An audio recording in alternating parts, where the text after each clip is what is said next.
crowd. Can't exactly say that stadium is filled to the brim now, can you? This game was the 2004 Western Conference Finals between the LA Galaxy and the host Kansas City Wizards.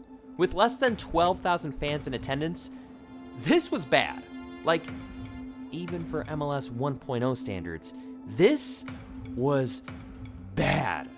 The transformation of the Kansas City Wizards, a team that was consistently at or at least near the bottom of attendance every season, into Sporting Kansas City, a team that is now one of the best supported teams in this league, and at one point had a solid streak of 125 matches, is one of the most amazing success stories of this league. And I can't wait to talk about it. But first, remember, if you're a fan of MLS or just curious to find out more about the league, please subscribe and let me know what you want to see a video on in the future. Now back to the action.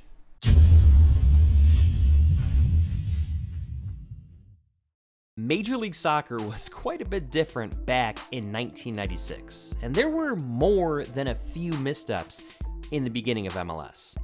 The countdown clock, the shootout thing, yeah, I know some of you guys like that, but most people didn't. Here's the thing, FIFA actually okayed these changes. Well, alright, not all of them. MLS wanted to try out bigger goals, but FIFA shut that idea down real quick. But with the other ideas, they wanted to experiment with some new rules, and MLS was happy to be the guinea pig. In a way, I kinda get it.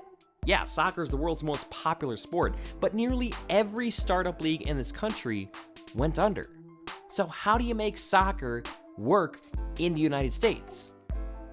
Well, the thought process was that the American audience is different than the European audience, so let's appeal to them. Honestly, I don't think that's a terrible way of thinking. I just think they went a little overboard with it. Another example of trying to appeal to the American audience, and one of the biggest differences between MLS and the rest of the world of soccer, was its branding. I found this amazing article of Sports Illustrated of a series of interviews about the early days of MLS. It's actually where I got a lot of the information for this video. I'll go ahead and leave a link to the article in the description below. Now, according to Clark Hunt, son of one of the pioneers of MLS, Lamar Hunt, Major League Soccer gave the apparel companies, like Nike, Reebok, and Adidas, most of the power when choosing the names and looks for the teams. So, yeah, the fire-breathing horse of the Dallas Burn and the mutant bat of the Tampa Bay Mutiny, that was all Nike. It just blows my mind that MLS basically just gave away all the responsibility to these apparel companies and were like, here, you design the teams. And then worst of all, MLS approved of these looks. They looked at them and said, yeah, these look great. Apparently, they didn't want to be boring and lame like Europe. They wanted to be rad, because soccer's going to be the new cool hip thing. None of the looks stuck, except for the stripes for DC and the color scheme of the crew. But some of the names did. We still have the Galaxy, the Revolution, etc. Now, I personally like that today there's a mixture of both traditional team names and Americanized team names. But out of all the weirdness of the early days, there was one team that was weirder than the rest. The Kansas City Wiz. Oh my god. How am I supposed to defend MLS in this one? I mean, the Kansas City Wiz. Like, MLS. What is that? Yeah, I wish I was joking, but I'm being serious. The Wiz was the original team name for Kansas City. As far as I know, there's no real reason for this name. There's no connection of the word Wiz to Kansas City. They just thought it sounded cool, I guess. Now, thank God there was a lawsuit. Electronics retailer The Wiz sued MLS, and Kansas City didn't want to deal with that, so they changed their name 1 year later to the Kansas City Wizards. Technically, this is the first rebranding in MLS history. Again, as far as I know, there's no real reason for this name. I could think of one possible explanation, but the folks of MLS vehemently deny this. Okay, now let's talk about the rainbow. I would argue it's not a real rainbow, it doesn't even have the same colors, it's just a random assortment of colors, but everyone wants to call it the rainbow kit, so fine, I'll call it that. You know, we can look back with fondness now and say, wow, wasn't that wild when Kansas City had those rainbow kits? And if I saw someone walking around the city wearing it, I definitely want to go talk to them, because it really is a totally unique jersey to MLS and a totally unique jersey to the rest of the world. But make no mistake about it, the best move this team ever made was eventually ditching the rainbow look. Okay, does that make me a hypocrite because I said in one of the last videos that teams shouldn't be losing their jersey identity? Yeah, probably. But I stand by what I say. This look was awful. And if you don't believe me, well, take it from someone within the organization. We were last in apparel sales virtually every year. We even finished behind MLS.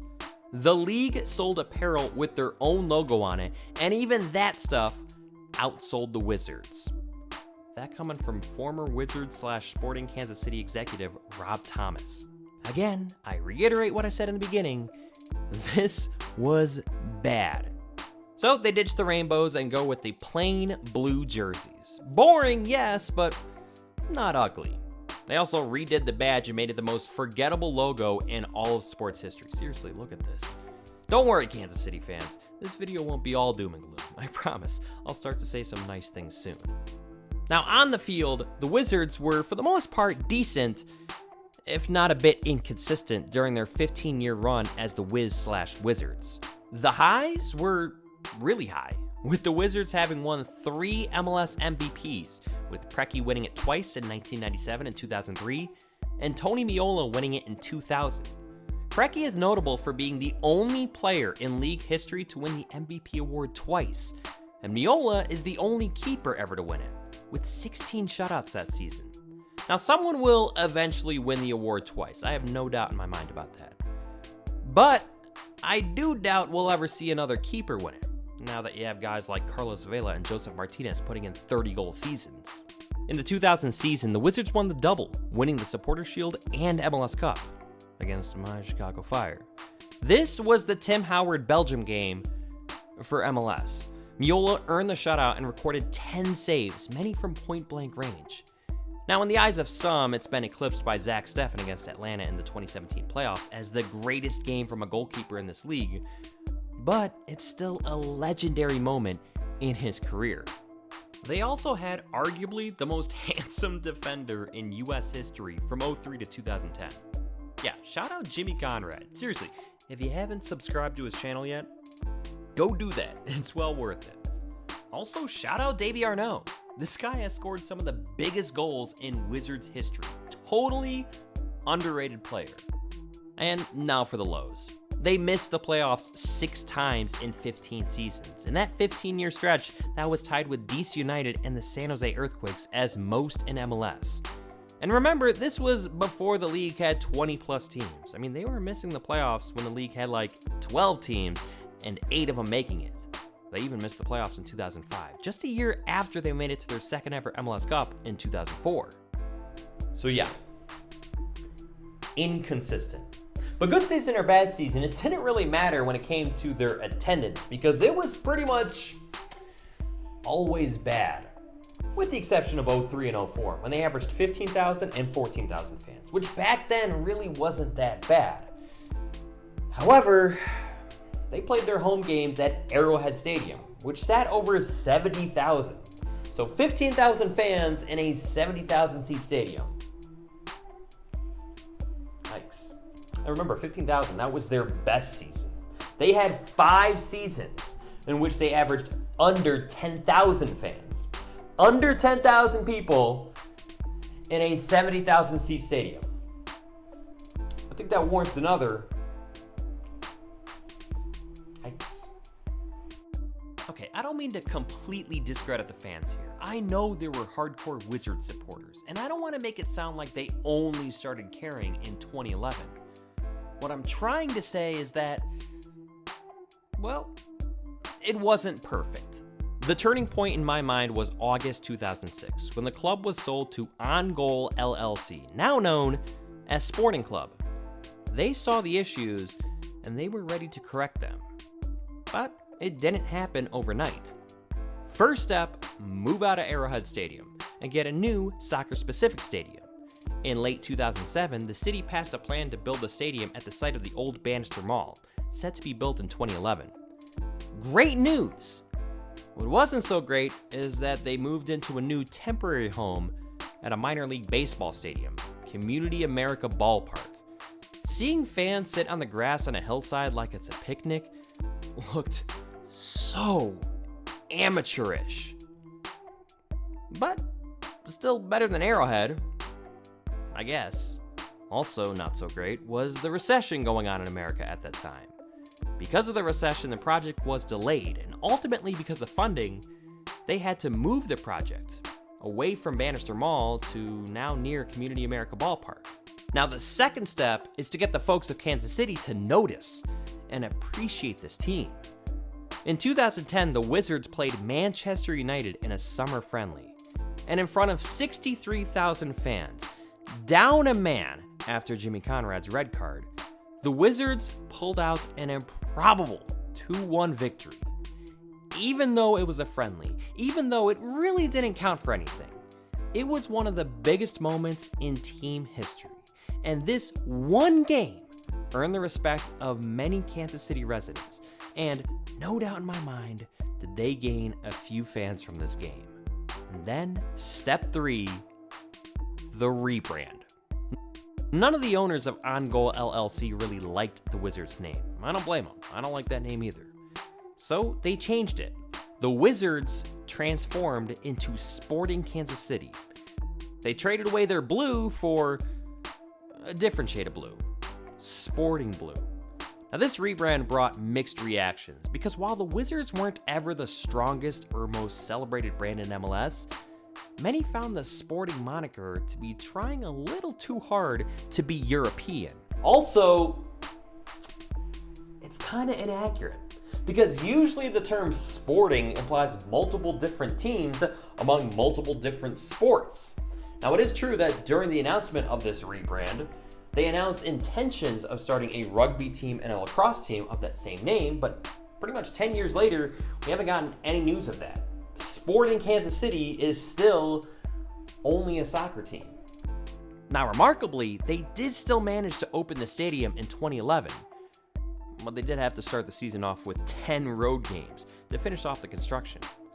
It was worth the wait because Children's Mercy Park, or then known as Livestrong Sporting Park, instantly became one of the crown jewels of MLS, and nearly overnight, the Blue Hell became one of the most intimidating places to play. In that first season, SKC put up 9 wins, 6 draws, and just 2 losses at home. And in just their third season after the rebrand, SKC won MLS Cup in a PK shootout thriller over Nick Rimando and Real Salt Lake. And they've also won 3 US Open Cups and missed the playoffs just once, being known as Sporting Kansas City. Kansas City is not a city that's going to attract a ton of international superstars. I know they did have Omar Bravo for a hot minute, but he really didn't do much for them.